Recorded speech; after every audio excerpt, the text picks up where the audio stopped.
Chaque nuit, Marie découvrait son étalon noir dehors, malgré les verrous sécurisés, une énigme qui la tourmentait jusqu'à ce que la vérité révélée par sa caméra secrète bouleverse tout ce qu'elle croyait possible. Ce que faisait Eclipse sous la pleine lune ne sauverait pas seulement la vie de son père mourant, mais réveillerait aussi un ancien secret familial que le monde entier convoiterait bientôt. La brume matinale enveloppait encore les champs de Montargis lorsque Marie Moreau découvrit, pour la 3e fois cette semaine, la porte de l'écurie grande ouverte. Son cœur se serra. Devant elle, Eclipse, le majestueux étalon noir de son père, se tenait tranquillement dans la cour, comme si rien n'était anormal. « Comment est-ce possible ?» murmura-t-elle, passant une main tremblante dans ses cheveux auburn. « Je suis certaine d'avoir fermé cette porte hier soir. À 28 ans, Marie n'avait jamais imaginé se retrouver seule à gérer la ferme familiale des Moreau.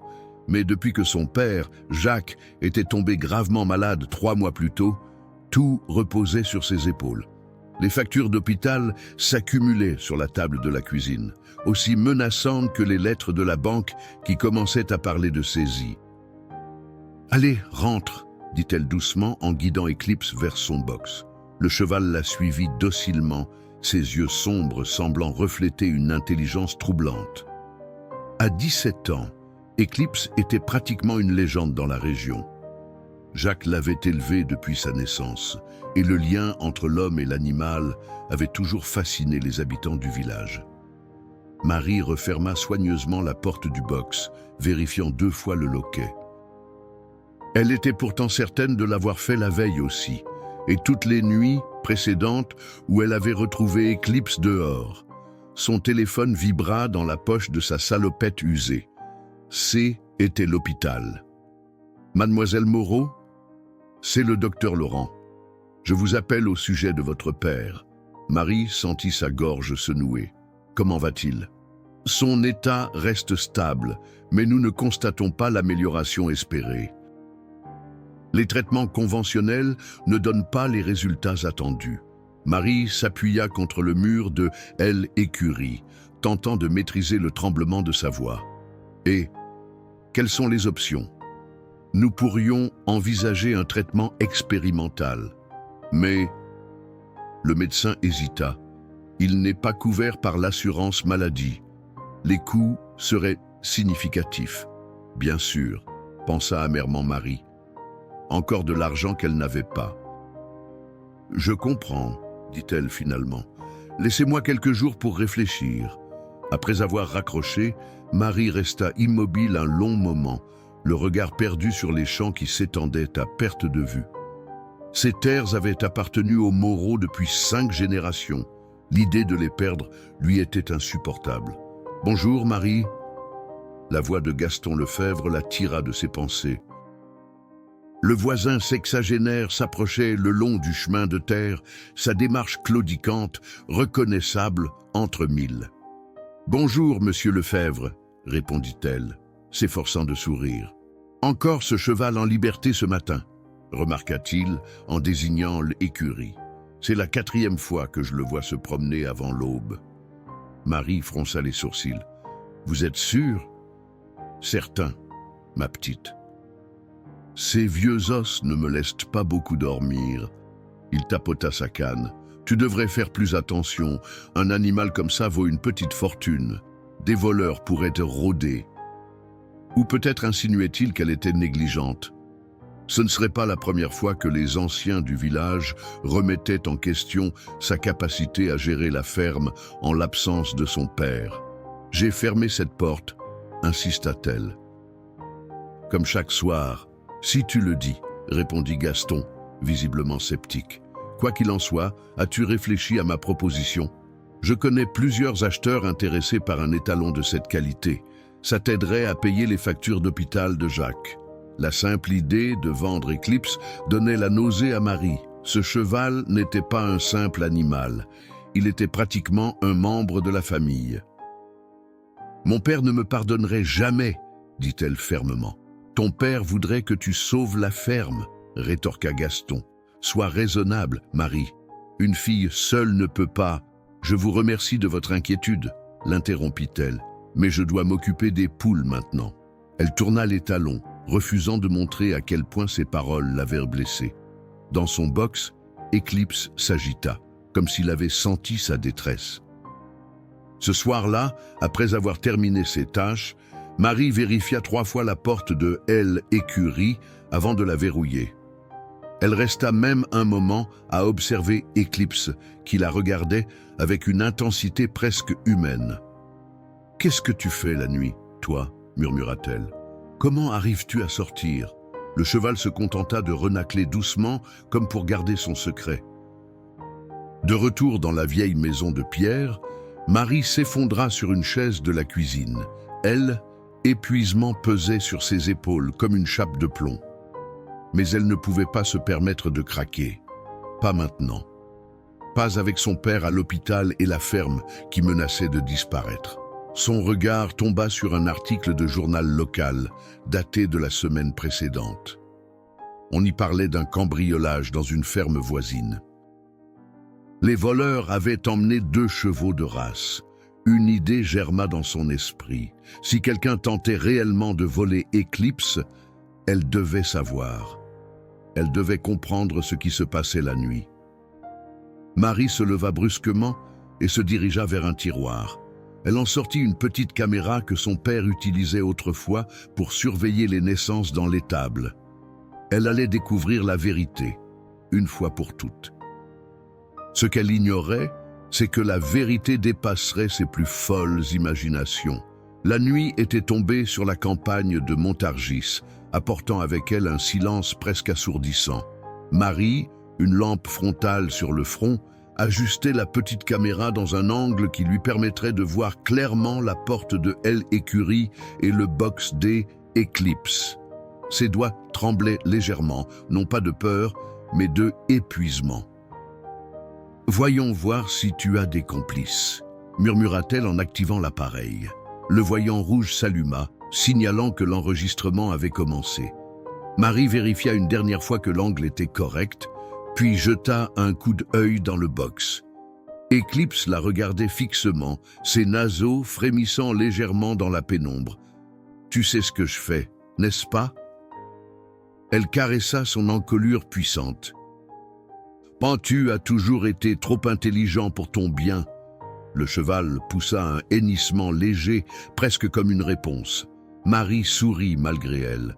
Son père avait toujours affirmé que Eclipse comprenait chaque mot, chaque émotion. « Ce n'est pas un simple cheval », répétait souvent Jacques. « Il a l'âme d'un sage. » À l'époque, Marie mettait ses déclarations sur le compte de l'affection qu'un homme pouvait développer pour un animal après tant d'années. Mais maintenant, dors bien, dit-elle à Eclipse avant de verrouiller soigneusement la porte de l'écurie. Sur le chemin du retour vers la maison, elle remarqua une lumière encore allumée chez les Dubois, la ferme voisine. Mathilde, sa meilleure amie d'enfance, devait être encore debout. Marie hésita un instant, puis se dirigea vers la petite maison. « Je commençais à croire que tu évitais », lança Mathilde en ouvrant la porte avant même que Marie ne frappe. Ses cheveux blonds étaient noués en un chignon désordonné, et elle portait un t-shirt usé qui servait de pyjama. « Désolée, » répondit Marie en entrant. « J'ai été débordée, je sais. » Mathilde lui servit un café sans même lui demander. « Comment va ton père ?» Marie s'assit lourdement sur une chaise de la cuisine. Pas mieux. Pas pire non plus. Les médecins parlent d'un traitement expérimental, mais ça coûte une fortune, compléta Mathilde. Et la ferme. La banque me donne encore 1 mois pour trouver l'argent du prêt. Marie fixa son café, évitant le regard de son ami. Gaston Lefebvre me harcèle pour que je vende Eclipse. Mathilde grimaça. Ce vieux vautour. Il attend que tu abandonnes depuis que ton père est tombé malade. Elle hésita, puis ajouta plus doucement. Mais Marie, peut-être que ce n'est pas une si mauvaise idée. Avec ce que vaut un étalon comme Eclipse. Ne t'y mets pas aussi. Marie se leva brusquement, renversant presque sa tasse. Je ne vendrai pas cet animal même si était le dernier espoir du monde. Et ce n'est pas le cas. Je vais trouver une solution. D'accord, d'accord. Mathilde leva les mains en signe de paix. Je dis juste que les gens parlent, tu sais. Quels gens? Qu'est-ce qu'ils disent? Que Eclipse S échappe presque toutes les nuits, que tu ne peux pas gérer les choses seul. Laurent Ducafé a même dit que... Elle s'interrompit. Que quoi? Que ton père ne reviendra probablement jamais et que tu ferais mieux d'accepter la réalité. Marie serra les poings, luttant contre les larmes qui menaçaient de déborder. Mon père reviendra. Et je n'ai pas besoin de leur pitié ou de leurs conseils. Je sais. Mathilde s'approcha pour l'étreindre. Ce sont des idiots. Mais ils sont inquiets pour toi à leur façon maladroite. Marie se laissa aller à l'étreinte un bref instant avant de se redresser. J'ai installé une caméra dans l'écurie ce soir. Je vais découvrir comment Eclipse sort. Tu crois que quelqu'un l'aide? Demanda Mathilde, les yeux écarquillés. Qui ferait ça? Je ne sais pas. Peut-être les adolescents du village pour me jouer un tour, ou peut-être... Marie hésita, se sentant soudain ridicule. Peut-être quoi? Peut-être que Eclipse ouvre lui-même la porte, termina-t-elle en riant nerveusement. C'est fou, n'est-ce pas? Mathilde ne rit pas. Elle regarda Marie avec une expression étrange. Tu sais, ma grand-mère racontait des histoires sur les chevaux des Moreau. Elle disait qu'ils avaient toujours été spéciaux, différents. Différents comment? Je ne sais pas exactement. Elle parlait de guérisons miraculeuses, de prémonitions. Mathilde secoua la tête. Des superstitions de vieilles femmes, probablement. Marie voulut demander plus de détails, mais son téléphone sonna. C était l'hôpital. Encore. Mademoiselle Moreau, je suis désolé de vous déranger si tard, mais votre père a fait une légère régression. Rien d'alarmant, ajouta rapidement l'infirmier, mais nous avons dû ajuster son traitement. Je viens tout de suite, répondit Marie, déjà en mouvement vers la porte. Ce n'est pas nécessaire, il dort maintenant. Venez demain matin. Après avoir raccroché, Marie resta immobile un moment, le téléphone serré dans sa main. Mathilde lui posa une main sur l'épaule. « Va te reposer. Demain sera un autre jour. » Mais en rentrant chez elle, cette nuit-là, Marie savait qu'elle ne dormirait pas. Comment le pourrait-elle, avec la vie de son père suspendue à un fil et l'avenir de la ferme familiale menacé? Elle s'assit sur le porche, contemplant le ciel étoilé. La pleine lune illuminait les champs d'une lueur presque surnaturelle. Quelque part au loin, un loup hurla. « Qu'est-ce que je dois faire, papa ?» murmura-t-elle dans la nuit. « Comment je peux tout sauver ?» Seul le silence lui répondit. Mais alors qu'elle allait rentrer, son attention fut attirée par un mouvement près de l'écurie. Elle plissa les yeux, tentant de distinguer une forme dans l'obscurité. Une silhouette sombre se déplaçait dans la cour. Marie se figea. Quelqu'un était en train de voler son cheval. Sans réfléchir, Marie se précipita vers l'écurie, armée seulement de sa détermination et d'un bâton qu'elle avait ramassé au passage. Son cœur battait si fort qu'elle pouvait l'entendre résonner dans ses oreilles. Alors qu'elle approchait, la silhouette sombre devint plus claire sous la lumière argentée de la lune. Ce N n'était pas un voleur, C était Eclipse. Marie s'arrêta net, stupéfaite. Le majestueux étalon noir se tenait tranquillement dans la cour, sa robe luisant sous les rayons lunaires. Il tourna la tête vers elle, nullement surpris par sa présence, comme s'il l'attendait. « Comment ?» commença Marie. Mais les mots lui manquèrent. Elle s'approcha lentement de l'écurie, constatant avec incrédulité que la porte était grande ouverte. Le loquet qu'elle avait si soigneusement fermé quelques heures plus tôt pendait, déverrouillé. « C'est impossible » murmura-t-elle. Eclipse renâcla doucement, puis se dirigea vers le sentier qui menait à l'orée du bois bordant la propriété. Arrivé à quelques mètres, il s'arrêta et se retourna vers Marie, comme pour l'inviter à le suivre. « Tu veux que je vienne avec toi ?» demanda-t-elle, se sentant ridicule de parler à un cheval comme s'il pouvait comprendre. Pourtant, Eclipse hennit doucement et fit quelques pas supplémentaires avant de s'arrêter à nouveau, tournant la tête vers elle. Marie jeta un regard à sa montre. Il était presque minuit. La caméra enregistrait toujours dans l'écurie, mais ce qu'elle voyait de ses propres yeux défiait déjà toute logique. Poussée par une curiosité plus forte que la raison, elle décida de suivre l'animal. Eclipse la conduisit le long du sentier, s'arrêtant occasionnellement pour s'assurer qu'elle suivait. Ils atteignirent bientôt un petit clairière, baigné par la lumière de la pleine lune. Marianne était jamais venue jusqu'ici, malgré les années passées à explorer les terres familiales. Ce qu'elle vit la laissa sans voix. Au centre de la clairière poussaient à deux étranges plantes qu'elle n'avait jamais vues auparavant. Leurs feuilles semblaient presque lumineuses sous la clarté lunaire, d'un bleu-violet irréel. Eclipse s'approcha délibérément de ces plantes et commença à en cueillir certaines avec ses dents, avec une précision qui semblait impossible pour un animal. « Qu'est-ce que tu fais ?» murmura Marie, n'osant pas s'approcher davantage. Après avoir sélectionné plusieurs tiges, Eclipse se tourna vers elle et s'approcha lentement. Marie resta immobile, partagée entre émerveillement et inquiétude. Le cheval s'arrêta devant elle et, doucement, déposa les plantes à ses pieds. « Tu veux que je les prenne ?» Eclipse recula d'un pas, ses yeux sombres fixés sur elle avec une intensité presque troublante. Marie se pencha et ramassa les plantes. Elle dégageait un parfum subtil mais puissant, quelque chose entre la menthe et la lavande, avec une note qu'elle ne parvenait pas à identifier. « Pourquoi me montres-tu ça ?» demanda-t-elle, tournant les plantes dans ses mains. Comme en réponse, Eclipse se dirigea vers un autre coin de la clairière et commença à gratter le sol avec son sabot. Marie s'approcha, curieuse.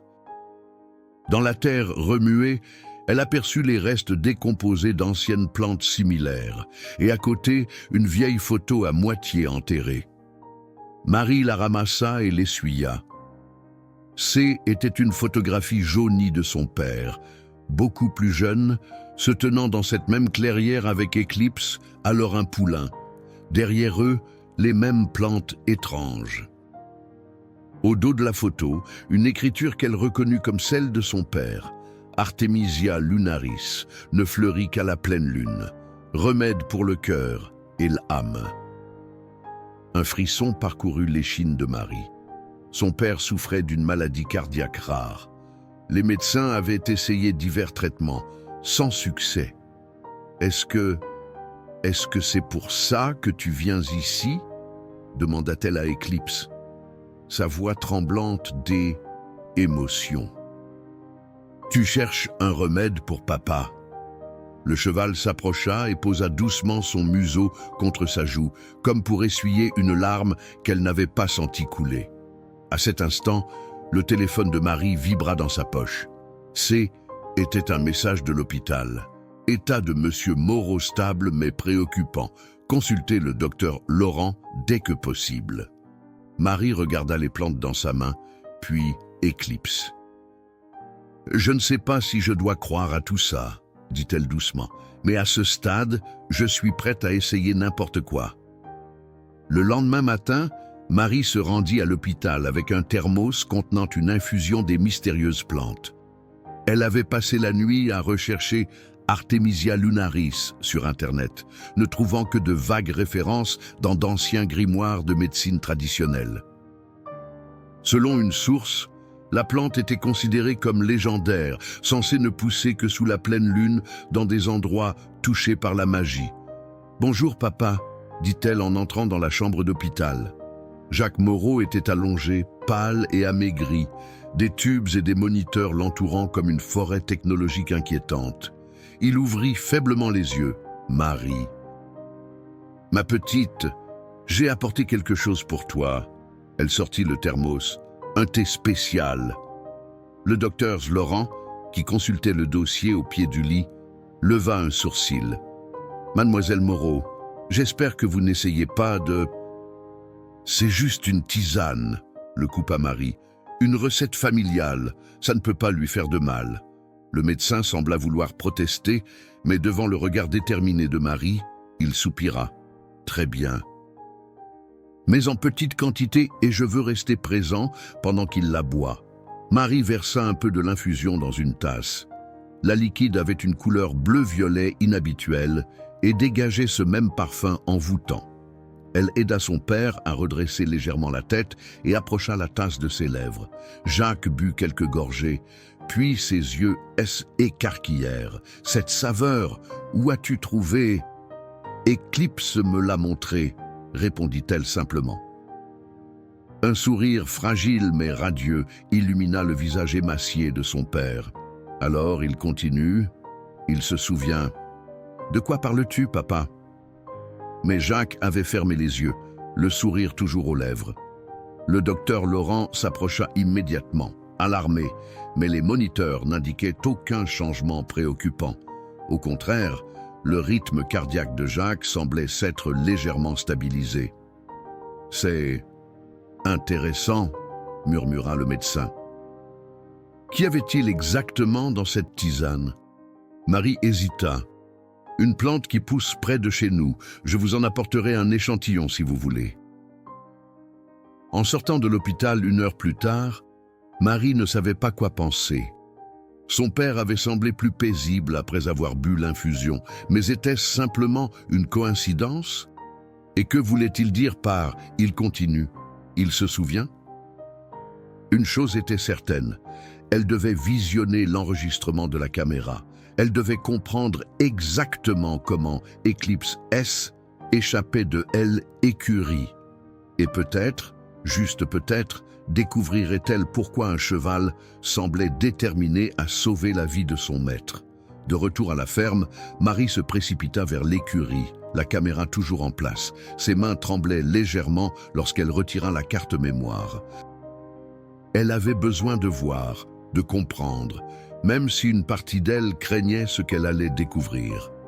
Dans la cuisine de la vieille maison familiale, elle inséra la carte dans son ordinateur portable et lança la lecture. La première heure ne montrait rien d'intéressant, juste Éclipse, debout dans son box, parfois se déplaçant pour boire ou manger un peu de foin. Marie accéléra la vidéo. À 23h17, quelque chose changea. Éclipse releva soudainement la tête, comme alerté par un son inaudible pour la caméra. Ses oreilles se dressèrent, attentives. Il s'approcha alors de la porte de son box et, avec une précision presque chirurgicale, saisit le loquet entre ses dents. « C'est impossible », murmura Marie, ralentissant la vidéo pour mieux voir.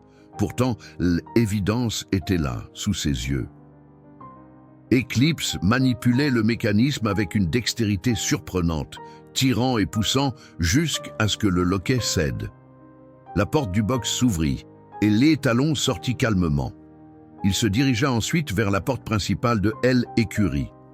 Marie retint son souffle. Sur l'écran, Éclipse répéta l'opération avec le verrou extérieur, utilisant non seulement ses dents, mais aussi son museau pour pousser et manœuvrer le mécanisme.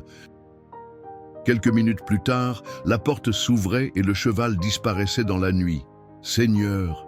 souffla Marie, se renversant contre le dossier de sa chaise. Elle redémarra la vidéo, l'examina une deuxième, puis une troisième fois. Il n'y avait aucun trucage, aucune explication alternative. Éclipse avait délibérément ouvert ses portes. Mais pourquoi? Pour chercher ces plantes étranges qui ne poussaient qu'au clair de lune. Marie sortit de sa poche les quelques feuilles qu'elle avait gardées. Leur couleur semblait moins vive au jour, mais elle conservait ce parfum particulier. Elle alluma son ordinateur et commença des recherches plus approfondies. Après 1 heure à parcourir des sites d'herboristerie et de botanique, elle tomba sur un vieux forum consacré aux plantes médicinales rares. Un utilisateur, un certain botaniste Des Limbes, mentionnait l'Artemisia lunaris, plante considérée comme mythique par la science moderne. Selon les légendes rurales du centre de la France, ne fleurit qu'à la pleine lune dans des lieux où la frontière entre notre monde et l'autre est fine. Propriétés curatives exceptionnelles pour les maladies du cœur que la médecine conventionnelle ne peut soigner. Dernier spécimen authentifié documenté en 1887 près de Montargis. Marie sentit un frisson la parcourir. Montargis, exactement là où se trouvait leur ferme. Le téléphone sonna, la faisant sursauter. « Mademoiselle Moreau ?» La voix du docteur Laurent semblait perplexe. « Je voulais vous informer d'un développement inhabituel. » Marie serra le téléphone. « Mon père va mal. Au contraire. Ses constantes se sont améliorées de façon significative depuis ce matin. Sa pression artérielle s'est stabilisée et son rythme cardiaque est plus régulier que nous ne l'avons vu depuis son admission. C'est merveilleux, balbutia Marie, regardant les feuilles d'artémisia étalées sur la table. C'est certainement positif, tempéra le médecin, mais aussi assez inexplicable. Nous n'avons rien changé à son traitement, hormis... Il s'interrompit, hormis la tisane, compléta Marie. Un silence s'installa avant que le médecin ne reprenne. Je ne suis pas du genre à croire aux remèdes miracles, mademoiselle Moreau. Mais en tant que scientifique, je ne peux ignorer une corrélation aussi frappante. Serait-il possible que vous m'apportiez un échantillon de cette plante pour analyse? Bien sûr, répondit Marie, soulagée que le médecin ne rejette pas d'emblée l'idée. Je passerai cet après-midi. Après avoir raccroché, Marie resta immobile, tentant d'assimiler tout ce qui se passait. Son cheval ouvrait des serrures, cueillait des plantes légendaires. Et maintenant, l'état de son père s'améliorait miraculeusement. Un coup à la porte interrompit ses réflexions. Était Mathilde, accompagnée d'un homme en costume que Marie reconnut immédiatement. François Mercier, le directeur de la banque locale. « Je suis désolé, » murmura Mathilde alors qu'ils entraient. « Il insistait pour te voir aujourd'hui. »« Mademoiselle Moreau, » commença Mercier sans préambule. « Je comprends que la situation est difficile avec votre père hospitalisé, mais la banque ne peut plus attendre. Votre prêt est en défaut depuis 3 mois maintenant. » Marie se redressa, sur la défensive. « J'ai jusqu'à la fin du mois. C'est ce que vous aviez dit. Les circonstances ont changé. Le siège exige que nous régularisions les dossiers en souffrance immédiatement. » Il sortit une enveloppe de sa mallette. « Voici un avis officiel. Vous avez 10 jours pour régler l'arriéré, ou nous serons contraints d'entamer une procédure de saisie. » « 10 jours ?» s'exclama Marie. « C'est impossible, je ne peux pas rassembler cette somme en si peu de temps. »« Il y a peut-être une solution, » intervint Mathilde, hésitante. « Gaston Lefebvre a fait une offre pour une partie de vos terres, si tu vendais juste la parcelle. Et ou ce cheval, » ajouta Mercier. « J'ai entendu dire que Monsieur Lefebvre est intéressé par votre étalon. Un animal de cette qualité couvrirait largement votre dette. » Marie eut l'impression qu'on venait de la frapper. « Vous êtes tous de mèche? Vous complotez pour me prendre mes terres et Éclipse ?» Marie tenta de l'apaiser Mathilde. « Personne ne complote, nous essayons juste de t'aider. En me poussant à vendre l'héritage de ma famille. » « Le cheval que mon père aime plus que tout. » Marie se tourna vers Mercier. « Je trouverai l'argent sans vendre 1 centimètre de terre ni Éclipse. » Le banquier soupira. « Je crains que vous n'ayez pas beaucoup d'options, mademoiselle Moreau. 10 jours, pas un de plus. » Après leur départ, Marie sortit dans la cour, furieuse et désespérée à la fois. Elle se dirigea vers l'écurie où Éclipse l'observait calmement depuis son box. « Ils veulent te prendre, » lui dit-elle, les larmes aux yeux. « Ils veulent tout prendre. » Éclipse s'approcha et posa sa tête contre son épaule, comme pour la réconforter. Marie enfouit son visage dans la crinière soyeuse. « Si seulement tu pouvais parler, » murmura-t-elle. « Si seulement tu pouvais me dire ce que papa et toi savez sur ces plantes, sur cette clairière. » Comme en réponse, Éclipse s'agita et poussa Marie du museau vers un coin du box. Elle suivit son regard et remarqua une latte de bois légèrement détachée du mur.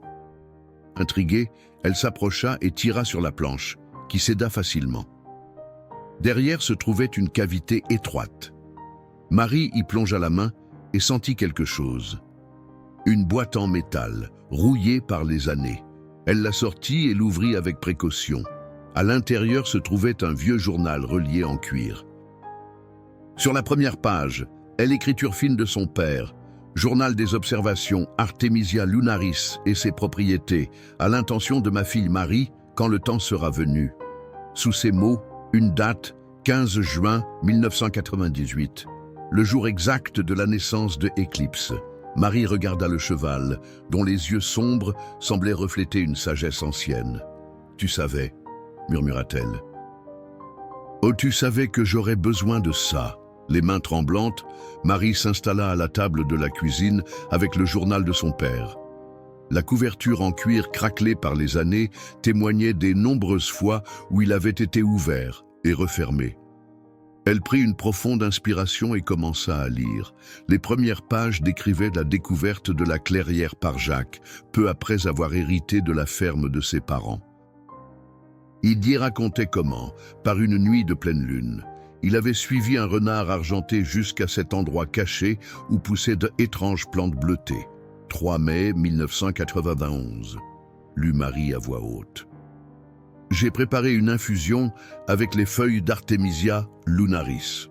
La saveur est indescriptible, comme si l'on goûtait la lumière de la lune elle-même. 1 heure après l'avoir bu, j'ai ressenti une clarté mentale extraordinaire et une énergie que je n'avais jamais connue auparavant.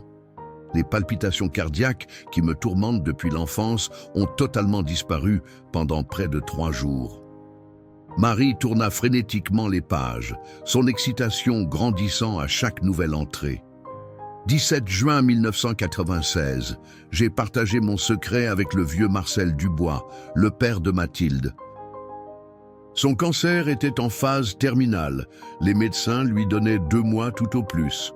Après 3 infusions d'Artemisia, ses analyses sanguines se sont miraculeusement améliorées. Les médecins parlent de rémission inexplicable. Marcel a juré de garder le secret sur la plante. Marie se redressa brusquement. Le père de Mathilde.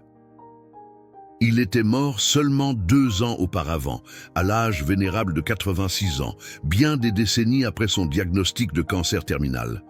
Tout le village avait parlé de ce miracle médical. Elle continua sa lecture, de plus en plus fascinée. 15 juin 1998. Aujourd'hui est né Éclipse, le poulain de ma jument Lune Noire. Quelque chose d'extraordinaire s'est produit pendant sa naissance. La jument, en difficulté, s'est échappée de l'écurie et s'est dirigée vers la clairière d'Artemisia. Elle a donné naissance exactement là où les plantes poussent le plus densément, pendant que la pleine lune était à son zénith. Dès sa première heure de vie, le poulain a mangé quelques feuilles de la plante. Je crois qu'un lien spécial s'est créé. Ce cheval n'est pas ordinaire. Les entrées suivantes décrivaient comment, au fil des ans, Éclipse avait développé des comportements de plus en plus étonnants. Une intelligence qui dépassait largement celle des autres chevaux, une sensibilité particulière aux émotions humaines et surtout une connexion inexplicable avec l'Artemisia lunaris. 12 avril 2007. Éclipse a ouvert seul le loquet de son box pour la première fois aujourd'hui. Je l'ai trouvé dans la clairière en train de cueillir des plantes. Marie, qui a maintenant 10 ans, commence à poser des questions sur les plantes magiques, comme elle les appelle. Je ne sais pas encore si je dois lui révéler notre secret familial. Elle est si jeune et le monde est si prompt à ridiculiser ce qu'il ne comprend pas. Marie essuya une larme qui coulait sur sa joue. Elle se souvenait vaguement d'avoir questionné son père sur des plantes spéciales. Mais il avait détourné la conversation, lui parlant plutôt des herbes aromatiques du potager. Les dernières entrées du journal dataient de quelques mois avant l'hospitalisation de Jacques, 22 février 2023. Mon cœur me fait de plus en plus souffrir. Les médecins parlent d'opération, mais je connais les risques à mon âge. J'ai augmenté ma consommation d'Artemisia, mais pour la première fois, elle semble moins efficace. Peut-être que même la magie a ses limites. J'ai préparé ce journal pour Marie. Si quelque chose m'arrive, Éclipse saura quoi faire. Il a toujours su. La dernière page contenait une enveloppe scellée sur laquelle était écrit simplement « Pour Marie, à n'ouvrir qu'en cas d'extrême nécessité ». Le téléphone de Marie sonna, interrompant sa lecture. Était le docteur Laurent. Encore une fois. Mademoiselle Moreau, pardonnez-moi de vous déranger, mais quelque chose d'extraordinaire est en train de se produire. Marie serra le journal contre sa poitrine. Mon père, ses résultats d'analyse sont... Je n'ai jamais rien vu de tel. Les marqueurs cardiaques s'améliorent d'heure en heure. C'est comme si ses cellules se régénéraient à une vitesse impossible. Le médecin hésita. Bill demande à vous voir, et il réclame plus de cette tisane.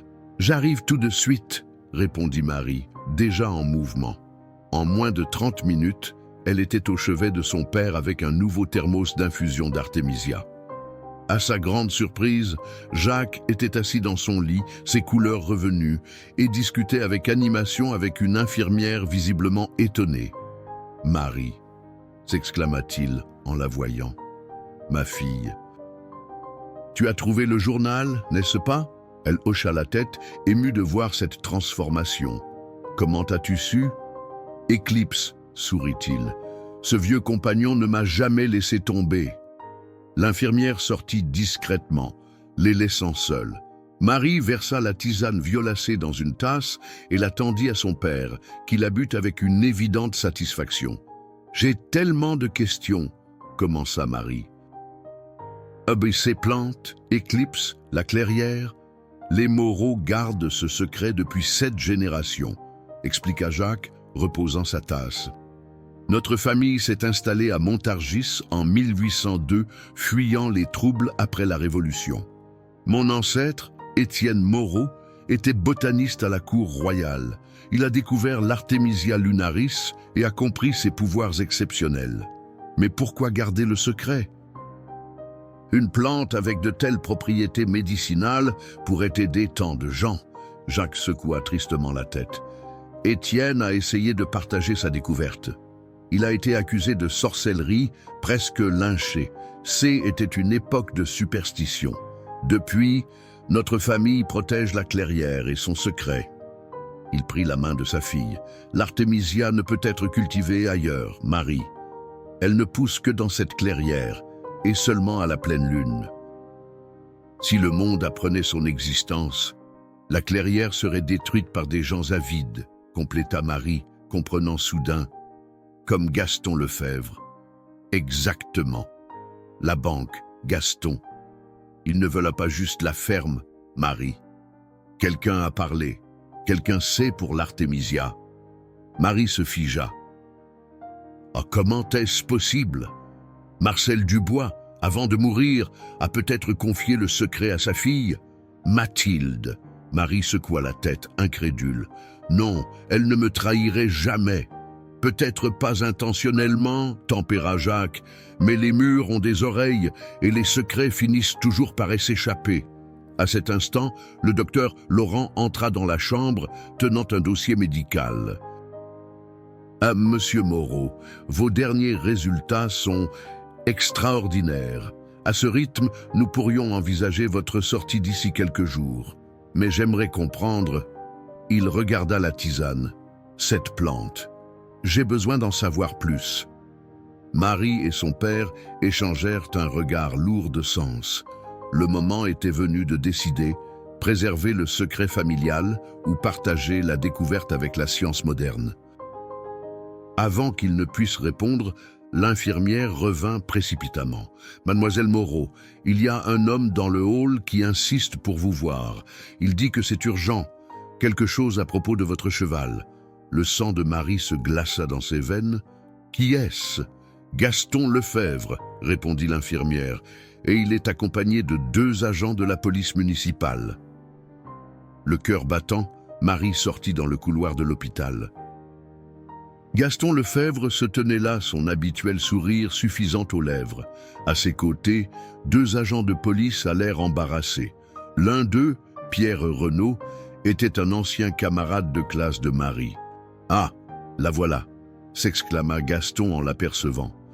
« Mademoiselle Moreau, je suis navré d'avoir à en arriver là, mais vous ne m'avez pas laissé le choix. »« De quoi parlez-vous » demanda Marie, s'efforçant de garder son calme malgré la panique qui montait en elle.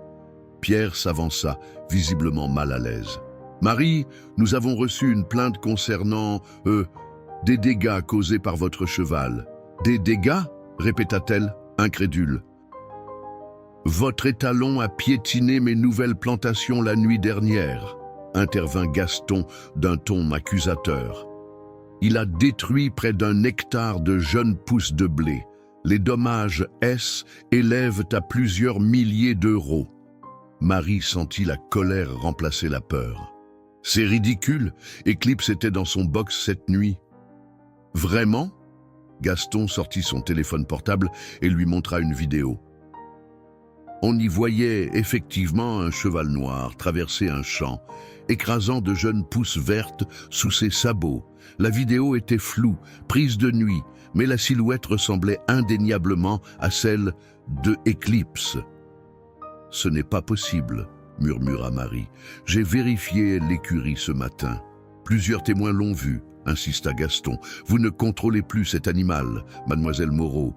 Il représente un danger pour notre communauté. » Le docteur Laurent, qui avait assisté à toute la scène depuis la porte de la chambre de Jacques, s'avança. « Messieurs, pourriez-vous régler cette affaire ailleurs? Nous sommes dans un hôpital et mon patient a besoin de calme. »« Bien sûr, docteur, » acquiesça Gaston avec une politesse feinte. Puis, se tournant vers Marie, « La loi est claire. Un animal qui cause des dommages répétés aux propriétés voisines peut être confisqué. À moins que vous ne puissiez payer les réparations immédiatement. » Marie comprit le piège. Gaston savait parfaitement qu'elle n'avait pas les moyens de payer. Il avait orchestré cette situation pour mettre la main sur Eclipse. « Je vais régler ça !» intervint soudain une voix derrière eux. Jacques Moreau, debout dans l'encadrement de la porte de sa chambre, tenait à peine sur ses jambes, mais affichait une détermination farouche. Le docteur. Laurent se précipita pour le soutenir. « Monsieur Moreau, vous ne devriez pas être debout. »« Jacques !» s'exclama Gaston, momentanément déstabilisé. « Je croyais que tout le village dit que vous étiez mourant. »« Désolé de vous décevoir, Gaston, » répliqua Jacques avec un sourire glacial. « Concernant ces soi-disant dégâts causés par mon cheval, je conteste formellement votre accusation. D'ailleurs, je crois savoir que vos caméras de surveillance couvrent l'intégralité de votre propriété. Pourquoi ne pas nous montrer des images plus claires, avec l'horodatage ?» Gaston hésita, pris au dépourvu. Les autres caméras étaient en panne cette nuit-là. « Quelle coïncidence !» remarqua Jacques, sarcastique. « Dans ce cas, j'insiste pour qu'un expert indépendant évalue les dommages avant toute procédure. » Les deux policiers échangèrent un regard. Pierre se racla la gorge. « Monsieur Lefebvre, sans preuve formelle de l'identité du cheval. »« C'est un grand étalon noir, » s'emporta Gaston. « Combien y en a-t-il dans les environs ?»« Au moins 3, » intervint Marie, qui avait repris contenance. « Les Bertrand en ont 2, et il y a celui des Laurent. Sans image claire, vous ne pouvez pas affirmer qu'il s'agissait d'Eclipse. » Gaston les dévisagea tour à tour, la frustration déformant ses traits. « Très bien, nous ferons venir un expert, mais ne croyez pas que cette affaire est terminée. » Il se tourna vers les policiers. « Venez, messieurs, nous n'avons plus rien à faire ici. » Après leur départ, Jacques s'effondra presque, soutenu par le docteur Laurent et Marie qui le ramenèrent à son lit. « C'était imprudent, papa, » le réprimanda doucement Marie. « Mais nécessaire, » répondit-il faiblement. « Gaston devient désespéré. Il sait que je vais mieux, et ça contrarie ses plans. »« Monsieur Moreau, » intervint le médecin, « votre amélioration est remarquable, mais vous ne êtes pas encore rétabli. Vous devez vous reposer. » Jacques acquiesça, épuisé par cet effort. « Marie, tu dois retourner à la ferme immédiatement. Vérifie que Eclipse va bien et surtout... » « La clairière, » compléta-t-elle. « Je comprends. » Sur le chemin du retour, l'esprit de Marie bouillonnait de questions. Comment Gaston avait-il obtenu cette vidéo d'un cheval ressemblant à Eclipse ? Était-ce un montage? Un autre cheval noir? Et pourquoi maintenant, alors que son père commençait à se rétablir? En approchant de la ferme, Marie remarqua la voiture de Mathilde garée devant la maison. Son ami l'attendait sur le perron, l'air visiblement agité. « Marie, Dieu merci, tu es là, j'ai essayé de t'appeler. »« Qu'est-ce qui se passe ?» demanda Marie, descendant précipitamment de sa voiture. « C'est Eclipse, » répondit Mathilde, pâle. « Il n'est plus dans son box. Et elle, écurie, quelqu'un a fouillé partout. » Marie courut vers elle, écurie, Mathilde sur ses talons. La porte principale était grande ouverte et l'intérieur ressemblait à un champ de bataille. Les ballots de foin avaient été éventrés, les casiers renversés, même les planches du mur où elle avait trouvé le journal avaient été arrachées. « Qui a fait ça ?» murmura Marie, horrifiée. « Je ne sais pas, » répondit Mathilde. « Quand je suis arrivée il y a 1 heure, était déjà comme ça. J'ai cherché Eclipse partout, même dans les champs environnants, mais aucune trace de lui. » Marie se figea, regardant son amie avec suspicion. « Comment savais-tu que je n'étais pas là ? J'ai appelé l'hôpital, » balbutia Mathilde. « L'infirmière m'a dit que tu étais avec ton père. Marie, tu ne penses quand même pas que j'ai quelque chose à voir avec ça ?» Marie voulait croire son amie, mais les paroles de son père résonnaient dans sa tête. Quelqu'un avait parlé de l'Artémisia. Quelqu'un avait trahi le secret. Je ne sais plus quoi penser, Mathilde. Mon père m'a dit que ton père connaissait l'existence de l'Artémisia lunaris, qu'il t'en avait peut-être parlé avant de mourir. Le visage de Mathilde se décomposa. L'Arte, quoi? Je ne sais pas de quoi tu parles, Marie. Mon père ne m'a jamais parlé d'une plante avec ce nom. Mais quelque chose dans son regard mit Marie en alerte. Tu mens, dit-elle doucement. Je le vois dans tes yeux. Des larmes apparurent dans les yeux de Mathilde. D'accord, oui, il m'a parlé d'une plante spéciale qu'il avait sauvée, mais il ne m'a jamais dit son nom, ni où elle se trouvait. Juste que les Moreau gardaient un secret qui lui avait sauvé la vie. Et tu n'en as parlé à personne, jamais? Mathilde hésita, et Marie sut immédiatement que quelque chose n'allait pas.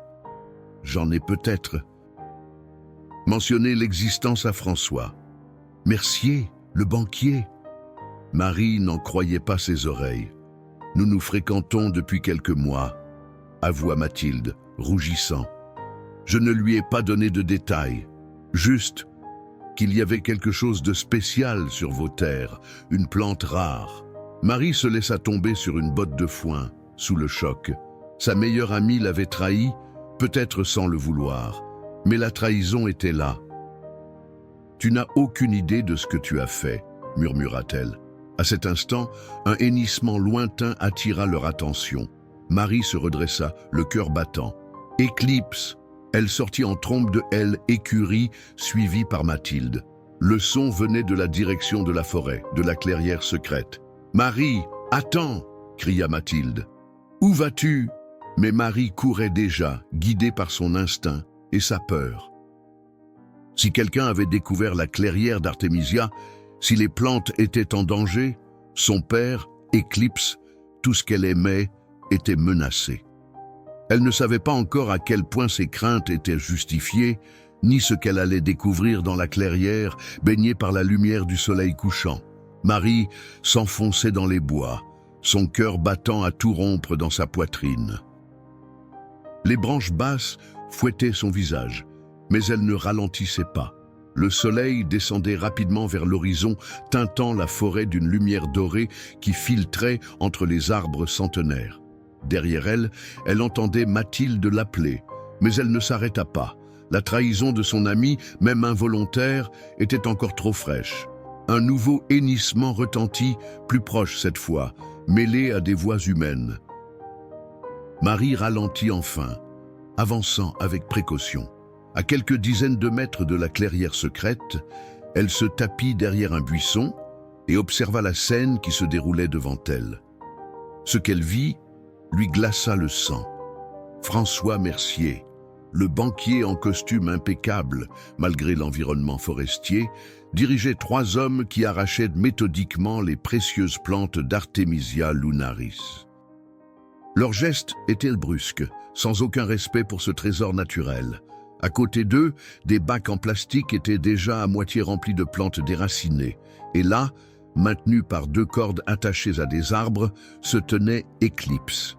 Elle et Talon Noir s'agitaient, tentant désespérément de se libérer. Une entaille saignait sur son flanc, probablement infligée lors de sa capture. « Dépêchez-vous » ordonna Mercier en consultant sa montre. « Nous devons avoir terminé avant la tombée de la nuit. Et assurez-vous de prendre toutes les racines. D'après mes recherches, c'est là que se concentrent les principes actifs. » « Je ne comprends toujours pas pourquoi nous avons besoin du cheval, » dit l'un des hommes, celui qui semblait superviser l'arrachage. « Parce que Gaston le veut, » répondit sèchement Mercier. « Et parce que sans lui, les Moreau n'auront plus aucun moyen de prouver la valeur de ces plantes.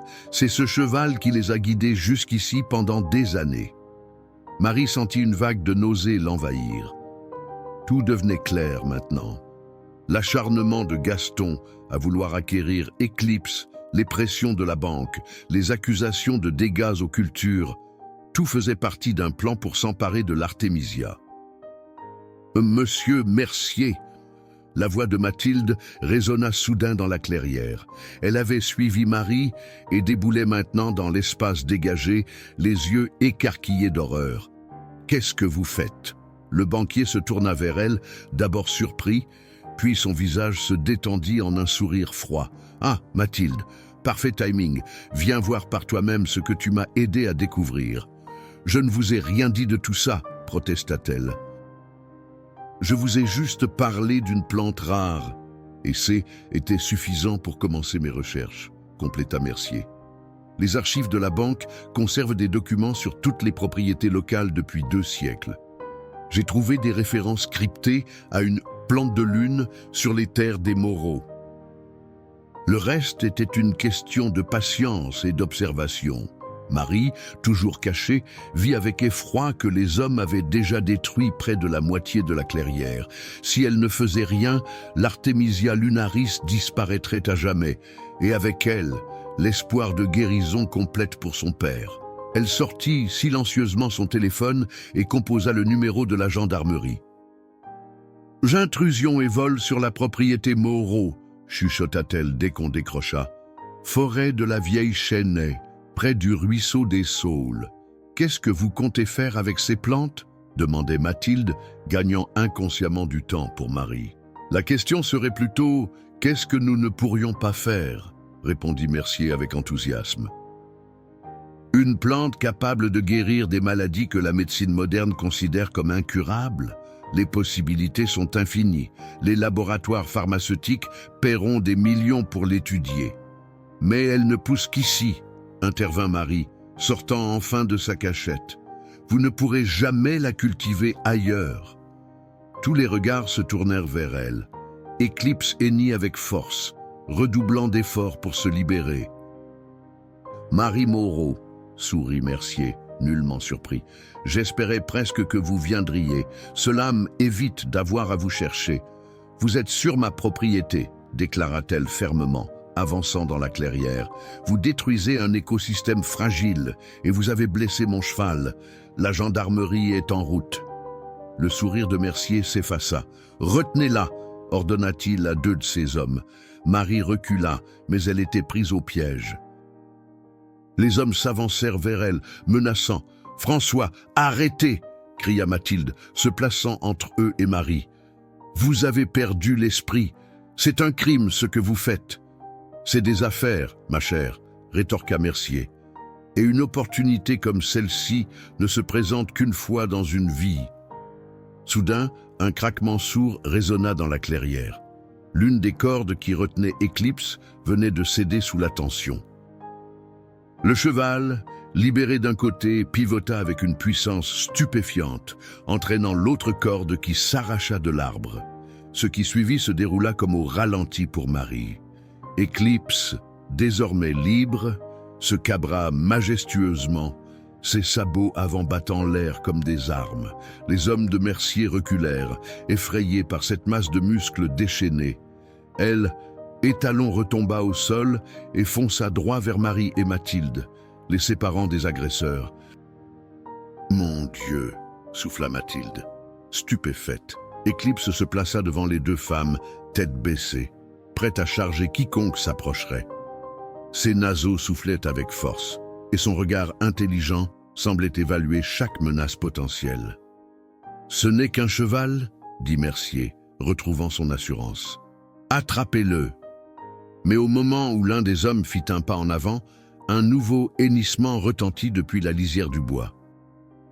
Tous se figèrent. De l'obscurité grandissante émergea un autre cheval, puis un autre et encore un autre. En quelques secondes, une dizaine de chevaux sauvages encerclèrent la clairière, menés par une jument à la robe claire qui s'avança jusqu'à se placer aux côtés d'Éclipse. « C'est impossible », murmura l'un des hommes. « D'où sortent-ils » Marie n'en croyait pas ses yeux. « Lune noire !» souffla-t-elle, reconnaissant la mère d'Éclipse que tout le monde croyait morte depuis des années. La jument âgée mais majestueuse hennit doucement vers son fils, puis fixa un regard presque humain sur les intrus. Mercier recula, visiblement déstabilisé. « Ne restez pas plantés là !» cria-t-il à ses hommes. « Ramassez les plantes, nous partons !» Mais les chevaux avançaient, formant un cercle de plus en plus étroit autour du groupe. Éclipse fit un pas en avant, ses sabots frappant le sol avec une détermination terrible. Au loin, des sirènes commencèrent à retentir. « Les gendarmes !» dit Marie, un sourire de soulagement se dessinant sur son visage. « C'est terminé, monsieur Mercier !» Le banquier la fixa avec une haine pure. « Vous croyez ? Même si j'y échoue aujourd'hui, pensez-vous vraiment pouvoir garder ce secret encore longtemps ? D'autres viendront. » Toujours plus nombreux. Peut-être, admit Marie, mais la clairière a ses protecteurs. Comme pour confirmer ses paroles, Lune Noire s'avança et, d'un mouvement précis, piétina les bacs contenant les plantes arrachées. Les précieuses artémisias se répandirent sur le sol de la clairière, retournant à leur terre natale. « Non !» hurla Mercier, se précipitant pour sauver son butin. Ce fut son erreur. Éclipse, voyant l'homme s'approcher de Marie, chargea. Ses sabots manquèrent la tête de Mercier de quelques centimètres, l'envoyant rouler dans la poussière, terrifié. Les sirènes étaient maintenant toutes proches, et des faisceaux de lampes torches dansaient entre les arbres. Les hommes de Mercier, comprenant que tout était perdu, s'enfuirent dans les bois, poursuivis par plusieurs chevaux sauvages. Marie s'approcha d'Éclipse et posa sa main sur son encolure puissante. « Merci », murmura-t-elle. Le cheval tourna la tête vers elle, son regard profond semblant dire « Je t'ai toujours protégé, et je le ferai toujours ». Lune Noire s'approcha à son tour, poussant doucement Marie du museau avant de se diriger vers un coin intact de la clairière. Là, sous le regard émerveillé de Marie et Mathilde, la vieille jument gratta le sol, révélant un petit espace où brillaient d'étranges graines bleutées, presque lumineuses dans la pénombre. « Les semences !» comprit Marie. Elle nous montre comment replanter l'artémisia. Tandis que les premiers gendarmes pénétraient dans la clairière, Marie réalisa que cette nuit marquait non pas la fin d'un secret familial, mais le début d'une responsabilité encore plus grande. La protection de l'Artemisia lunaris serait désormais son combat, comme elle avait été celui de son père et de tous les Moreau avant lui. Et dans ce combat, elle ne serait jamais seule. Les jours qui suivirent la confrontation dans la clairière furent un tourbillon d'événements que Marie peinait à assimiler. François Mercier et Gaston Lefebvre avaient été placés en garde à vue pour intrusion, dégradation de propriété privée et tentative de vol. La nouvelle S était répandue comme une traînée de poudre dans Montargis, transformant du jour au lendemain la discrète famille Moreau en sujet de toutes les conversations. Assise dans la cuisine familiale, Marie fixait sa tasse de café refroidi pendant que le lieutenant Martin de la gendarmerie terminait de prendre sa déposition. « Donc, vous affirmez que ces hommes tentaient de voler des plantes rares sur votre propriété », résuma-t-il, refermant son carnet. « Mais vous ne souhaitez pas préciser de quelle espèce il s'agit. »« C'est exact », confirma Marie. Ce sont des plantes qui appartiennent à ma famille depuis des générations. Leur valeur est principalement sentimentale. Le lieutenant la dévisagea, son expression indiquant clairement qu'il n'était pas dupe. À Mademoiselle Moreau, nous avons trouvé dans la voiture de Monsieur Mercier des documents mentionnant des propriétés médicinales exceptionnelles et des possibilités commerciales à plusieurs millions d'euros. Cela va bien au-delà du sentimental. Marie soutint son regard. Les fantasmes de Monsieur Mercier ne sont pas de ma responsabilité. Un léger sourire apparut sur le visage du gendarme. Très bien. Sachez cependant que sans spécification précise de ce qui a été volé ou endommagé, les charges pourraient être réduites. Je comprends, répondit Marie, mais je maintiens ma position. Après le départ du lieutenant, Marie poussa un long soupir de soulagement. Elle avait passé des heures avec son père à l'hôpital, décidant de la meilleure façon de protéger l'Artemisia lunaris tout en gérant les conséquences juridiques de l'incident. Ils avaient convenu que le secret devait être préservé à tout prix, même si cela signifiait une punition moins sévère pour leurs agresseurs. Le téléphone sonna, interrompant ses réflexions. Était le docteur Laurent. « Mademoiselle Moreau, j'ai d'excellentes nouvelles. Les derniers examens de votre père sont, rien de moins que miraculeux. Son cœur semble se régénérer d'une manière que je n'ai jamais vue en 30 ans de carrière médicale. Vraiment ?» Marie sentit une vague de soulagement l'envahir. « Quand pourra-t-il rentrer à la maison ? C'est justement pour cela que j'appelle. Je pense qu'il pourrait sortir dès demain, à condition qu'il continue à se reposer et à prendre ses médicaments. » Il hésita avant d'ajouter « Et cette tisane spéciale que vous lui apportez ?» Marie sourit. Le docteur Laurent avait cessé de poser des questions sur l'artémisia, acceptant simplement ses effets bénéfiques sans en comprendre l'origine. Un arrangement qui convenait parfaitement aux Moreau. « Je viendrai le chercher demain matin, » dit-elle, le cœur léger pour la première fois depuis des semaines. Après avoir raccroché, Marie se dirigea vers le écurie où Eclipse se remettait de ses blessures. La coupure sur son flanc guérissait bien grâce à un cataplasme d'artémisia que Marie avait préparé spécialement pour lui. « Comment vas-tu, mon brave ?» murmura-t-elle en caressant son museau. Eclipse poussa doucement sa main, ses yeux intelligents fixés sur elle.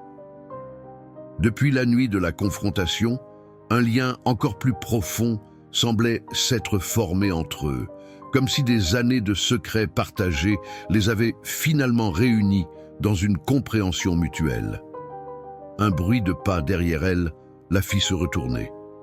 Mathilde se tenait à l'entrée de l'écurie, hésitante et visiblement mal à l'aise. « Je peux entrer ?» demanda-t-elle timidement. Marie ne répondit pas immédiatement. La trahison, même involontaire, avait laissé une blessure profonde, mais elle fit finalement un signe de tête, invitant son ami à approcher. « Comment va-t-il » demanda Mathilde, regardant Eclipse avec une admiration nouvelle. « Il guérit vite, plus vite qu'un cheval normal ne le devrait. » Un silence pesant s'installa entre les deux femmes, jusqu'à ce que Mathilde le brise d'une voix tremblante. « Je suis tellement désolée, Marie. Je n'avais aucune idée de ce que François prévoyait. Je pensais vraiment qu'il s'intéressait à moi, pas à tout ça. » Marie soupira. « Tu as parlé de quelque chose que tu n'aurais pas dû mentionner, quelque chose que ton père avait gardé secret pendant des décennies. »« Je sais, » répondit Mathilde, des larmes dans les yeux, « et je ne me le pardonnerai jamais si tu ne peux pas me pardonner. J'ai témoigné contre François, tu sais. » J'ai tout dit aux gendarmes sur la façon dont ils m'avaient manipulé pour obtenir des informations. Marie considéra son amie d'enfance, pesant le poids de leur histoire commune contre cette unique erreur. « Ça prendra du temps », dit-elle finalement. « Mais je crois que je pourrais te pardonner un jour. » Mathilde esquissa un sourire timide. « C'est plus que je ne mérite. Est-ce que je pourrais faire quelque chose pour aider ?» N'importe quoi? Marie réfléchit un moment, puis hocha la tête. « En fait, oui. J'aurais besoin d'aide pour restaurer la clairière. Les plantes d'artémisia qui ont été arrachées doivent être replantées correctement, avec les graines que Lune Noire nous a montrées. »« Lune Noire » répéta Mathilde, émerveillée. « Je n'arrive toujours pas à croire qu'elle soit vivante, après toutes ces années. » « Comment est-ce possible ? Je commence à penser que « possible » n'a pas la même signification quand il s'agit de nos chevaux, » sourit Marie. « Mon père m'a expliqué que Lune Noire avait disparu il y a 10 ans, peu après que l'artémisia ait commencé à perdre de son efficacité pour lui. Il croit qu'elle est partie chercher d'autres spécimens dans les montagnes, ou peut-être attendre que les étoiles soient à nouveau alignées correctement. » Les étoiles? Mathilde fronça les sourcils. Selon le journal de mon père, l'Artemisia lunaris ne fleurit pleinement que lorsque certaines constellations sont alignées avec la pleine lune. Un phénomène qui se produit tous les 17 ans environ. Et cet alignement, c'est maintenant? Marie hocha la tête. C'est pour ça que les plantes sont si puissantes en ce moment et pourquoi Lune Noire est revenue. Le cycle recommence. Éclipse hennit doucement, comme pour confirmer ses paroles. Alors, dit Mathilde, retrouvant son enthousiasme habituel, quand commençons-nous la replantation? Ce soir, répondit Marie. À la tombée de la nuit, les graines doivent être plantées sous les étoiles. Cette nuit-là, armée de petites pelles et de seaux remplis d'un mélange spécial de terre préparé selon les instructions du journal de Jacques, Marie et Mathilde travaillèrent dans la clairière. Éclipse les observait, immobile comme une statue de ébène, tandis qu'elles enfouissaient délicatement les graines luminescentes dans le sol humide. « C'est étrange, » remarqua Mathilde alors qu'elle terminait. « J'ai l'impression d'avoir déjà fait ça auparavant, comme un souvenir d'une autre vie. » Marie la regarda avec surprise. « Mon père disait que l'artémisia réveille parfois des mémoires anciennes chez ceux qui sont destinés à la protéger. » « Tu crois que je suis destinée à... » Mathilde s'interrompit, incrédule. « Peut-être que la trahison naine était qu'un détour sur ton véritable chemin, » suggéra Marie, une nouvelle compréhension naissant en elle. « Peut-être que tu devais voir la cupidité humaine à l'œuvre pour vraiment comprendre l'importance de ce que nous protégeons. » Un bruit attira leur attention vers la lisière de la forêt. Lune Noire se tenait là, majestueuse sous la lune montante, entourée de sa harde de chevaux sauvages. Elle s'avança lentement vers les deux femmes, s'arrêtant près des zones nouvellement plantées, puis, dans un geste d'une grâce infinie, elle s'inclina, posant son front contre le sol fraîchement remué. « Qu'est-ce qu'elle fait ?» chuchota Mathilde. « Je crois, » répondit Marie dans un souffle, « qu'elle bénit les graines. » À cet instant, comme si la nature elle-même répondait à un appel silencieux, un vent doux se leva, faisant bruisser les feuilles des arbres environnants. Des points de lumière bleutée commencèrent à émerger du sol, là où les graines avaient été plantées. « Mon Dieu !» murmura Mathilde, les yeux écarquillés. « Elle pousse déjà. » C'était vrai. Sous leurs yeux émerveillés, de minuscules pousses d'artémisia sortaient du sol, grandissant à une vitesse impossible, leurs feuilles se déployant comme des éventails vers la lumière de la lune. Éclipse s'approcha et vint se placer aux côtés de sa mère. Ensemble, ils hennissaient doucement, comme chantant une mélodie ancienne que seules les plantes pouvaient entendre. « C'est un miracle, » dit Mathilde, les larmes aux yeux. « Non !» corrigea Marie, posant une main sur l'épaule de son amie. « C'est la nature dans sa forme la plus pure, la plus magique. C'est ce que ma famille protège depuis des générations. Et maintenant, c'est notre responsabilité. » Alors que les plantes continuaient de grandir sous la lumière argentée, Marie comprit que sa vie avait irrémédiablement changé. Le monde moderne, avec ses banques, ses dettes et ses menaces de saisie, semblait soudain lointain et insignifiant face à l'ancienne magie qui se déployait devant elle. Une magie qu'elle était désormais déterminée à protéger, quoi qu'il en coûte.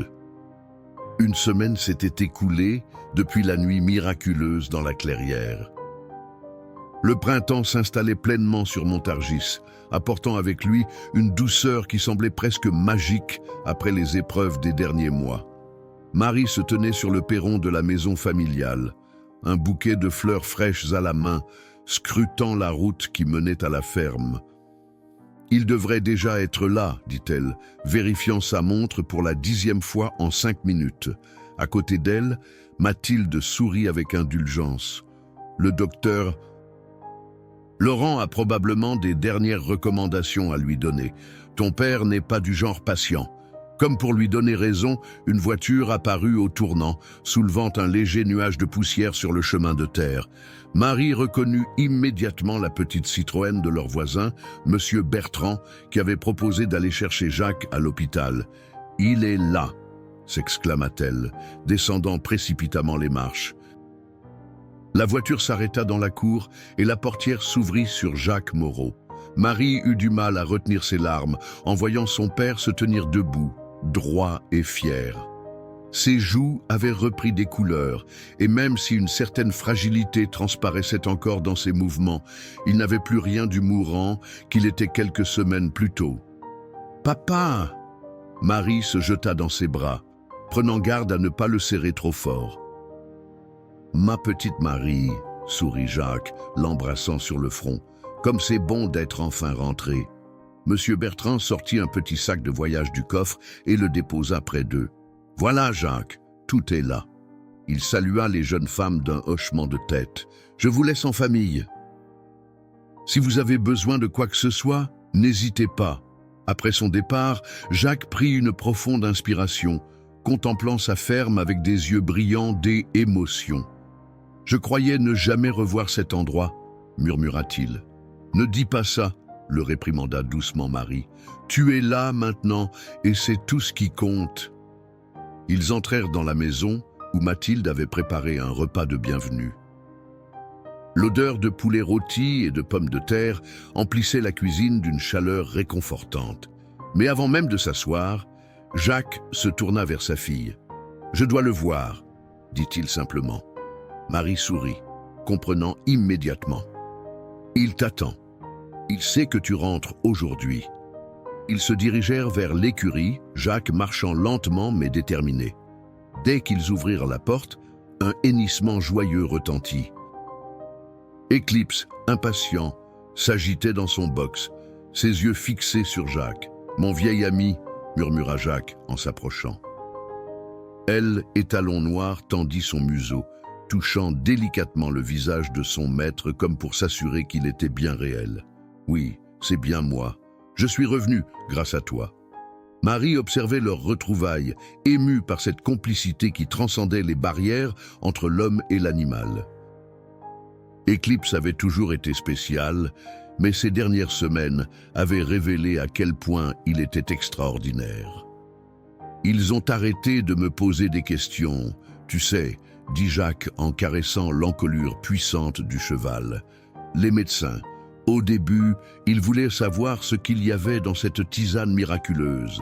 Mais quand j'ai refusé de répondre, ils ont fini par accepter le mystère. Le docteur Laurent soupçonne quelque chose, » répondit Marie. « Mais il respecte notre silence. Un homme bien. » Jacques se tourna vers sa fille, son expression devenant plus sérieuse. « Et la banque, Mercier ?»« Mercier a été licencié, » expliqua Marie. « Le scandale était trop important, même si nous n'avons pas révélé la nature exacte de ce qu'il tentait de voler. Quant à la banque... » Elle hésita.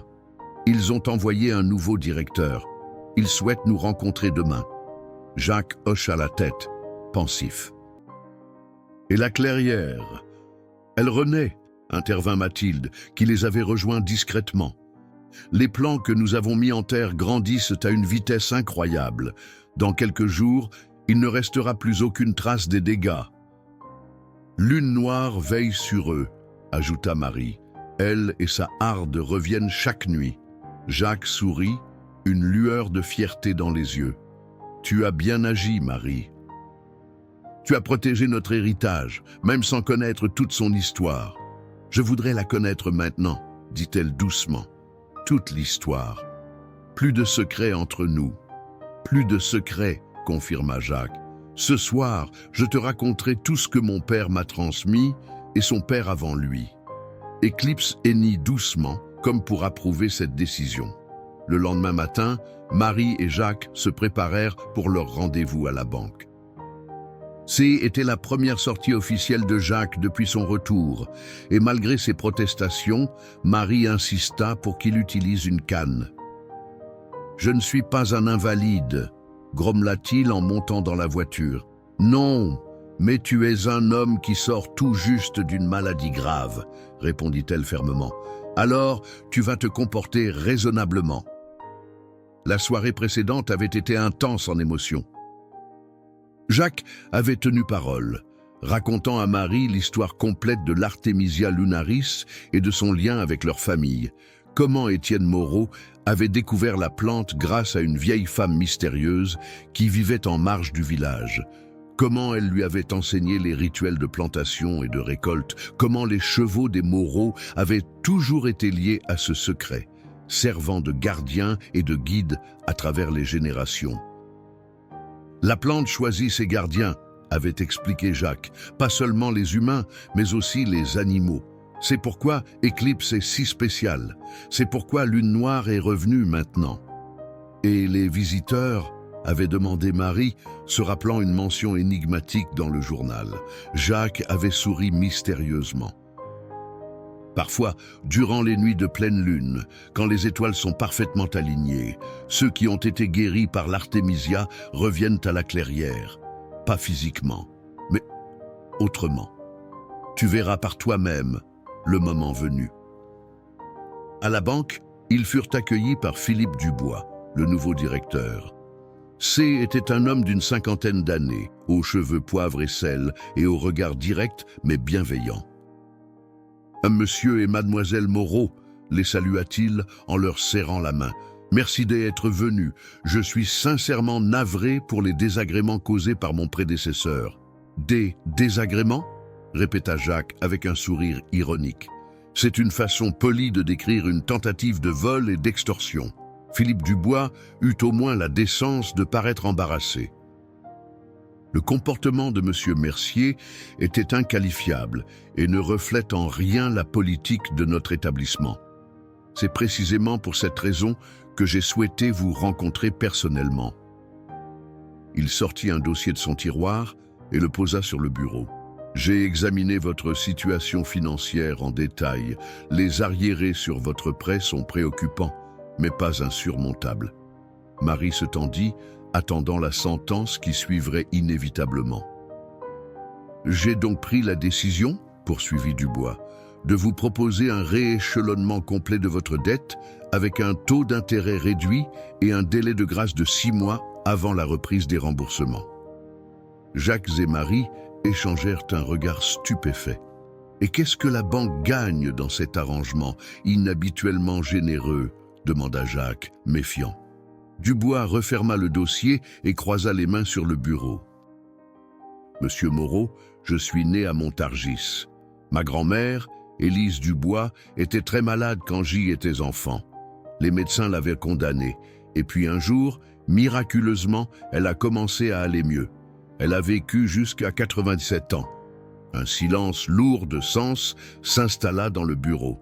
Elle ne m'a jamais dit exactement ce qui l'avait guérie, continua Dubois.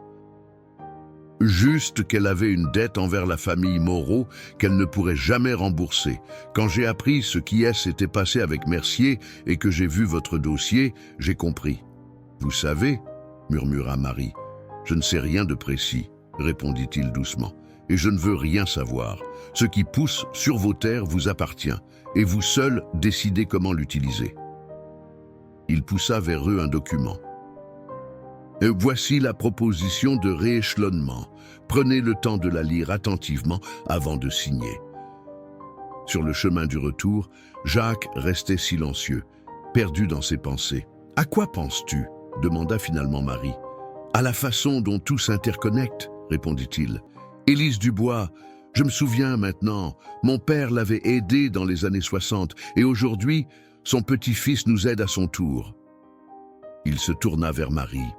« C'est ainsi que l'Artémisia fonctionne. Elle tisse des liens invisibles entre les gens à travers le temps. Lorsqu'ils arrivèrent à la ferme, une surprise les attendait. Eclipse N n'était pas dans son box, mais dans la cour, scellé et prêt à sortir. À côté de lui se tenait Mathilde, tenant les rênes d'un autre cheval. « Qu'est-ce que ça signifie » demanda Jacques, confus. « Eclipse était agité toute la matinée » expliqua Mathilde. Il n'arrêtait pas de regarder vers la forêt. « J'ai pensé que peut-être qu'il veut vous emmener quelque part. » Marie et Jacques échangèrent un regard entendu. « La clairière » dit Marie. « Il veut nous montrer la nouvelle Artémisia. » Jacques sourit, une lueur d'excitation traversant son regard. « Eh bien, ne le faisons pas attendre. » Marie l'aida à monter sur Eclipse, puis enfourcha le deuxième cheval.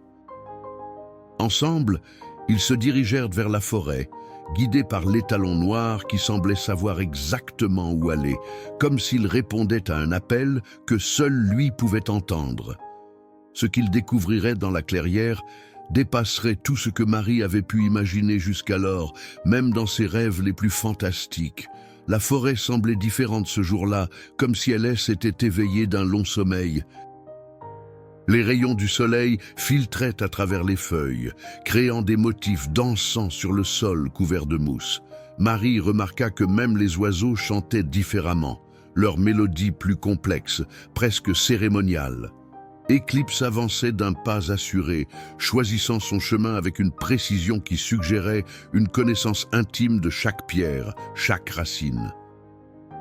Jacques, installé confortablement sur son dos, paraissait rajeuni, son visage illuminé par une excitation enfantine. « Tu te souviens de la première fois que je t'ai emmené dans la forêt ?» demanda-t-il à Marie qui chevauchait à ses côtés.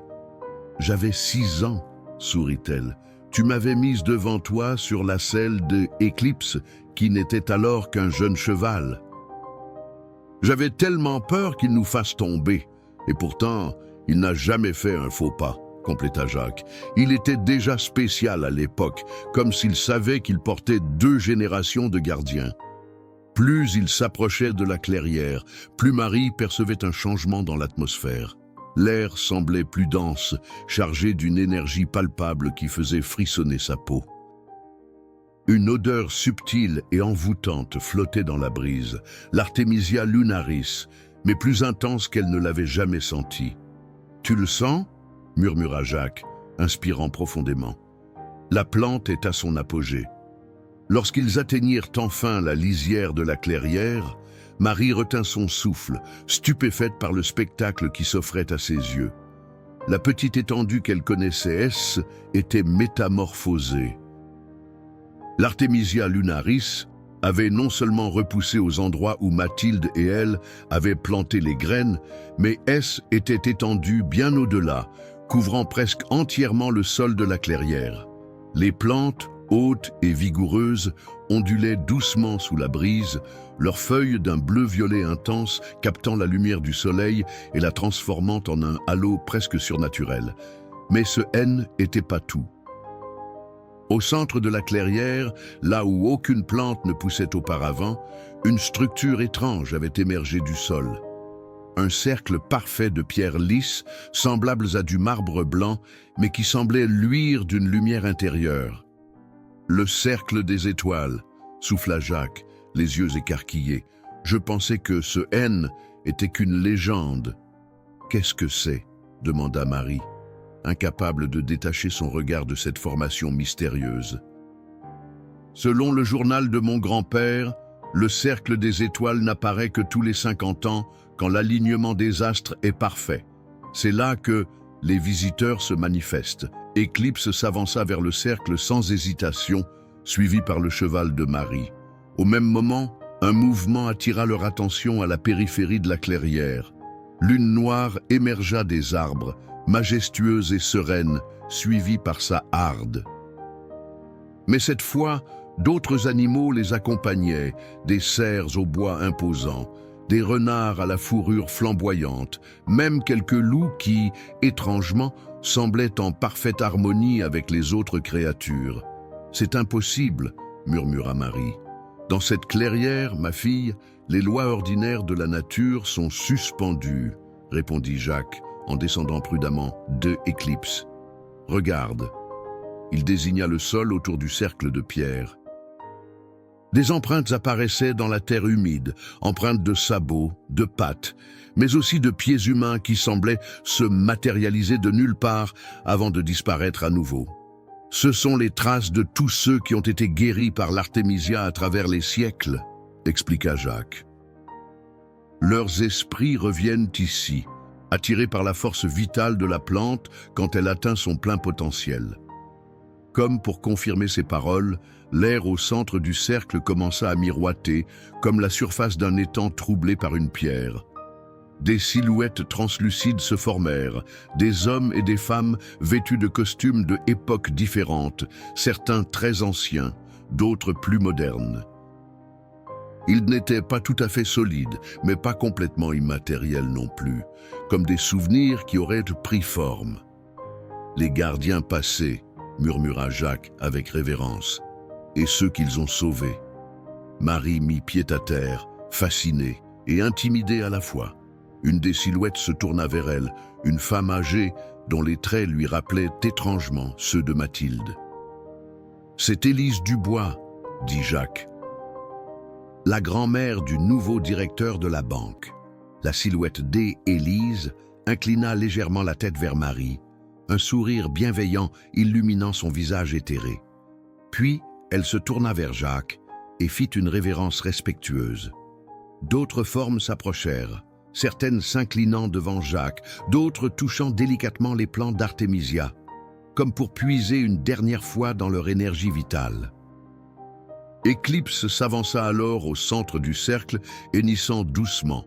Les silhouettes S écartèrent avec déférence. Lune noire le rejoignit, et ensemble, ils commencèrent ce qui ressemblait à une danse rituelle, leurs sabots frappant le sol en un rythme complexe qui résonnait comme de la musique. Ils renouvellèrent le lien, expliqua Jacques, ému. Le lien entre les gardiens humains, les gardiens animaux et l'Artémisia. Soudain, les pierres du cercle s'illuminèrent d'une lumière bleutée intense. L'Artémisia semblait répondre, ses feuilles émettant une lueur similaire. Un vent doux mais insistant se leva, faisant tourbillonner des pétales et des feuilles autour de Marie et Jacques. « Qu'est-ce qui se passe ?» demanda Marie, captivée par cette beauté surnaturelle. « L'Artémisia nous reconnaît, » répondit Jacques. « Toi comme la nouvelle gardienne, moi comme celui qui passe le flambeau. » Une force invisible poussa doucement Marie vers le centre du cercle, à côté d'Éclipse. Sans vraiment comprendre ce qu'elle faisait, mais guidée par un instinct plus ancien que sa conscience, elle s'agenouilla et posa ses mains sur le sol.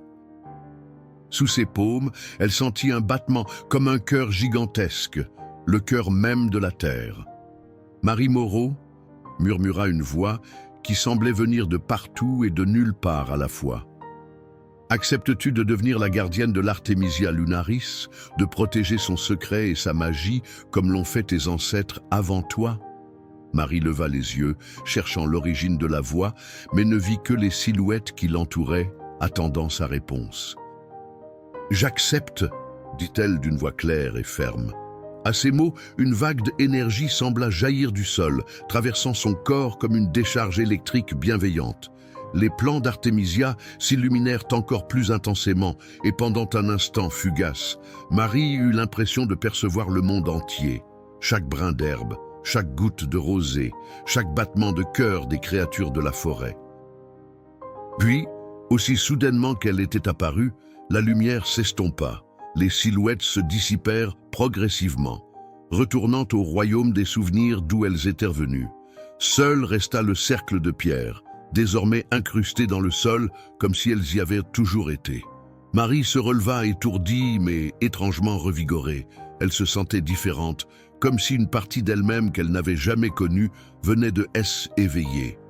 « Ah maintenant, tu comprends ?» dit Jacques, posant une main sur son épaule. « Ce n'est pas seulement une plante que nous protégeons, Marie.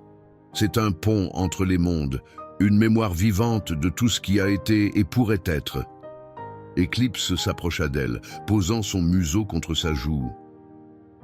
Marie sentit une connexion nouvelle avec lui, plus profonde qu'auparavant, comme s'ils partageaient désormais un langage silencieux que personne d'autre ne pouvait comprendre. « Et maintenant ?» demanda-t-elle à son père, tout en caressant l'encolure puissante de Éclipse. Jacques sourit, son visage illuminé par une paix qu'elle ne lui avait jamais vue. « Maintenant, nous vivons, nous prenons soin de la terre qui nous a été confiée. Nous guérissons ceux qui en ont besoin avec discernement et sagesse, et nous attendons le prochain cycle, quand l'Artémisia appellera à nouveau ses gardiens. » Les mois qui suivirent apportèrent de nombreux changements à la ferme des Moreau. Grâce à l'arrangement avec la banque, Marie put investir dans de nouveaux équipements qui rendaient le travail agricole plus efficace. Jacques, complètement rétabli, respirait la santé et la vitalité, souvent surpris lui-même par son énergie retrouvée. Dans la clairière, l'Artémisia lunaris continuait de prospérer, protégée non seulement par Marie et Jacques, mais aussi par la harde de lune noire qui semblait avoir élu domicile dans les bois environnants. Mathilde avait été officiellement acceptée comme apprentie gardienne, apprenant les secrets de la culture et de la récolte de la précieuse plante. Quant à Gaston Lefebvre, le procès l'avait ruiné financièrement et socialement. Il avait fini par vendre ses terres et quitter Montargis, poursuivi par la honte et le discrédit. Par une douce soirée d'automne, Marie se tenait sur le porche de la maison familiale, contemplant les étoiles. Éclipse, libre comme toujours de se déplacer à sa guise, vint se placer à côté d'elle, son souffle chaud créant de petits nuages dans l'air frais. « Nous avons parcouru un long chemin ensemble, n'est-ce pas ?» lui dit-elle, gratouillant son front juste à l'endroit qu'il préférait. Le cheval hennit doucement, ses yeux intelligents fixés sur elle avec une compréhension qui dépassait les barrières des espèces. De la maison parvint le rire de Jacques, qui partageait une tisane d'artémisia avec le docteur Laurent. Le médecin, après des mois de questionnements discrets, avait finalement été jugé digne de connaître une partie du secret, suffisamment pour comprendre l'importance de la plante, mais pas assez pour mettre en danger son existence. « Tu sais, » murmura Marie à Éclipse, « parfois je me demande ce qui serait arrivé si tu n'avais pas commencé à ouvrir cette porte d'écurie chaque nuit, si tu n'avais pas été assez intelligent pour comprendre que papa avait besoin de l'artémisia. » Éclipse frotta sa tête contre son épaule, comme pour dire que de telles questions étaient inutiles. Ce qui importait, était le présent, ce moment parfait où la ferme prospérait, où Jacques était en bonne santé, où l'Artémisia lunaris fleurissait en secret, protégée par ses gardiens fidèles. Au loin, à la lisière du bois, Marie aperçut une silhouette familière, lune noire, veillant comme une sentinelle silencieuse. La vieille jument leva la tête vers la lune montante, puis regarda dans leur direction avant de disparaître à nouveau dans l'obscurité. « Je sais, » sourit Marie, comprenant le message silencieux, « nous serons toujours là pour la protéger. » Un vent léger se leva, apportant avec lui le parfum distinct de l'Artémisia lunaris et la promesse de nombreux cycles lunaires à venir, où la magie de la plante continuerait de tisser son influence bénéfique sur ceux qui avaient la sagesse de croire en elle. Éclipse hennit une dernière fois avant de se diriger vers le écurie, sa démarche fière et assurée. Marie savait qu'il sortirait à nouveau cette nuit, comme il l'avait toujours fait et le ferait toujours, gardien silencieux d'un secret qui transcendait le temps. Et dans la douce obscurité de cette nuit d'automne, Marie Moreau accepta pleinement son héritage, sentant au plus profond d'elle-même les échos de tous les gardiens qui l'avaient précédée et de tous ceux qui suivraient, unis dans une chaîne ininterrompue de protection et de sagesse. Car certaines histoires ne se terminent jamais vraiment. Elles continuent à vivre, à grandir et à s'épanouir, comme l'Artemisia lunaris elle-même, sous le regard bienveillant de la lune et des étoiles.